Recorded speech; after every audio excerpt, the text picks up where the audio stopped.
নমস্কার। আপনারা দেখছেন সলিল বাগচির ভিডিও। এই সন্ধ্যায় আমি আপনাদের কাছে নিয়ে এসেছি আমার লেখা একখানি কবিতা, সূর্যগ্রহণের কবিতা। সেই কবিতাখানি এখন পাঠ করে শোনাচ্ছি।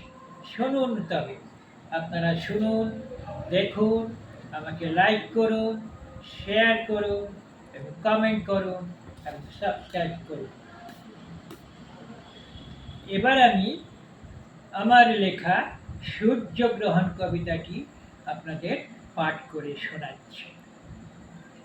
দুই ভাই এবং এক বোন, মিহির, মৃগাঙ্ক এবং বসুন্ধরা।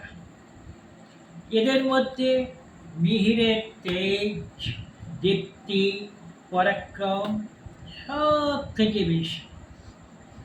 সমস্ত ব্রহ্মাণ্ডখানি তার তেজে শুষ্ক, তপ্ত, যেন সাক্ষাৎ অগ্নি।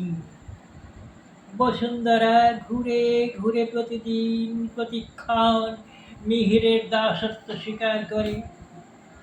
মৃগাঙ্ক আবার ঘুরতে ঘুরতে চলতে চলতে বসুন্ধরার উপর নজরদারি করে। মৃগাঙ্ক এবং বসুন্ধরায় একটু রেষারেষি আছে বৈকি। সুযোগ পেলেই একে অপরকে রুটিন মাফিক জব্দ করে। তারই একটি নমুনা আমরা বসুন্ধরার সমর্থক জীবজগৎ দেখতে পাই এই জাগতিক ঘটনা। ভাই বোনের মাঝখানে এসে ভাই মৃগাঙ্ক দাঁড়িয়ে যখন পড়ে, তখনই তো হয় সূর্যগ্রহণ। নমস্কার।